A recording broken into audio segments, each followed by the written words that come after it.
मदीने के अंदर हुज़ूर सल्लल्लाहु अलैहि वसल्लम जब हिजरत करके आए तो एक शख्स को हुज़ूर ने देखा कि बड़ा खूबसूरत है।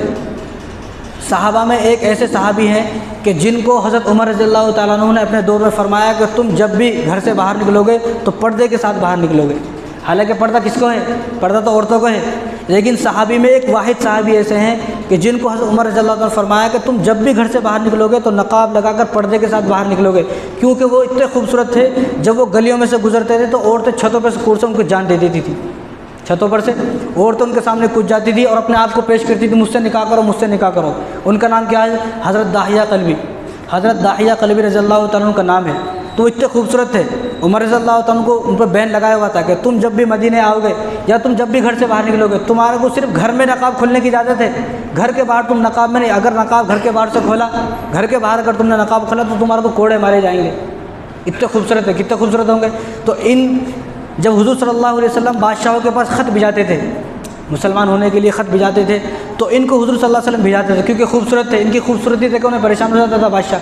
और इनके पास बोलने की सलाहियत थी, जब बोलते थे तो झंडे काट देते थे। तो इनके पास दो सलाहियतें थी, बोलने की सलाहियत और ख़ूबसूरत थे।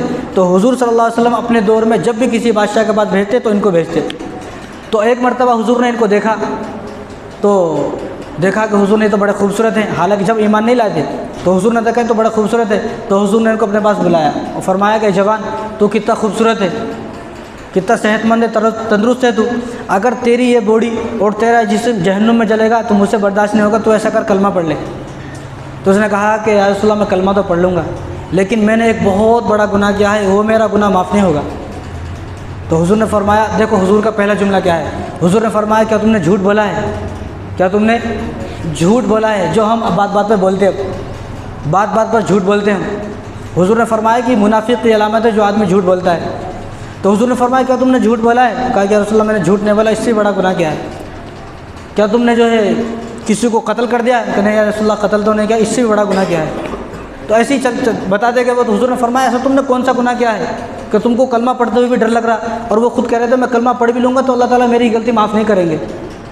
तो हुज़ूर ने पूछा, भाई बताओ वो क्या गलती है, क्या गुनाह क्या है? तो उसने कहा कि आपको तो पता है कि मैं किस ख़ानदान से हूँ, मैं अबू जहल के ख़ानदान से हूँ। और हमारे माशरे में, हमारे ख़ानदान में एक बच्ची पैदा होगी तो उसको ज़िंदा दफन कर देने का है। तो मेरे घर में मेरी बीवी थी, तो मेरी बीवी हमल से थी। मैं सफ़र के लिए गया था तो मेरी बीवी हमल से थी, तो मैंने अपनी बीवी से कह दिया था कि अगर बेटा होगा तो ठीक है, बेटी हो तो उसको ज़िंदा दफन कर देना, बात ख़त्म। तो मैं चला गया बोलकर। तो मैं 5 साल के बाद आया, सफ़र में से 5 साल के बाद आया तिजारत से। तो देखा कि मेरे घर के आंगन में और घर के सहन में एक बेटी खेल रही है। तो मैंने अपनी बीवी से पूछा, भी ये बेटी कौन है? कहा कि तुम्हारी बेटी है। मैंने कहा इसको कत्ल कर देना। तुमने इसको कत्ल क्यों नहीं किया? कितनी मासूम सी बेटी है, मैं कैसा कत्ल करूँ? मैं कत्ल नहीं करूँगा। तो अब बैठे हुए थे तो अबू जहल आ गया सामने से। तो अबू जहल ने कहा कि आज के आज इस बेटी को ज़िंदा दफन कर दे, वरना तेरे घर को आग लगा दूँगा, वरना तुझे कत्ल कर दूँगा। अभी ने परेशान हो गया तो बीवी से बच्ची को छुड़ाया, बीवी को बंद कर दिया, बच्ची को लेकर चला गया। बच्ची को लेकर गया मैदान में, पहाड़ों में, और खड्डा खोदने लगा। बच्ची भी इनके साथ खड्डा खुदा रही है। बच्ची पूछते क्या हुआ, क्या हुआ? कुछ भी नहीं, बस ऐसे ही ऐसे ही ऐसे ही। तो खड्डा खोद खोद के जब खड्डा खोद दिया तो बच्ची भी नीचे उतर के उसमें से मिट्टी निकाल रही है। एक लंबा वाक़या है, वो अपना भी इतनी हिम्मत नहीं है कि इस वाक़े को कैसा बताए। तो बच्ची को बहरहाल उन्होंने उस खड्डे के अंदर दफन कर दिया, जिंदा दफन कर दिया बच्ची को इन्होंने। अब ये रोने लगा कि मुझसे ये गुनाह हुआ है हुज़ूर। तो हुज़ूर ने फरमाया कि मुझे बताओ उसकी कब्र कहाँ है? तुमने कहा उसको दफन किया। तो हुज़ूर वहाँ पर गए और हुज़ूर ने कब्र से खिताब फरमाया, ए बेटी उठ और इसका गुनाह माफ़ कर। उसने कहा, हुज़ूर ने पहले इनसे कहा कि तुम्हारी ये गलती भी माफ़ हो जाएगी, तुम कलमा पढ़ लो। तो इन्होंने कहा, हज़रत दाहिया कल्बी रज़ियल्लाहु अन्हु ने कहा कि रसूलल्लाह जब तक मेरी बेटी अपनी ज़बान से इस बात को नहीं बोलेगी, जब तक मैं यकीन नहीं करूँगा, मेरी बेटी बोलनी चाहिए। तो हुज़ूर ने फरमाया कि तुम मुझे वहाँ पर लेके चलो। वहाँ पर गए तो आप सल्लल्लाहु अलैहि वसल्लम ने मुखातब हुए तो अल्लाह ताला के हुक्म से वो बेटी उठी। और बेटी को उठने के बाद फरमाया बेटी ने, क्या रसूलल्लाह आप अगर कहते हो तो मैं माफ़ करती हूँ, वरना मैं अपने बाप को कभी माफ़ नहीं करने वाली, क्योंकि मुझे इसने ज़िंदा दफन किया था यहाँ पर, मैं माफ़ करने वाली नहीं हूँ। आप कहते हो मैं माफ़ करती हूँ। तो हुज़ूर ने फरमाया अब तुम इसके साथ रहना चाहती हो? तो बेटी ने कहा कि नहीं, जो अल्लाह तबारक व तआला के पास जो ऐश व आराम है और जो जन्नत में है वो यहाँ नहीं है, इसलिए मुझे जाने दो, मैं अल्लाह के पास वापस जाना चाहती हूँ। तो उस बेटी को दोबारा कब्र के अंदर दफन कर दिया गया और कब्र को बराबर कर दिया गया।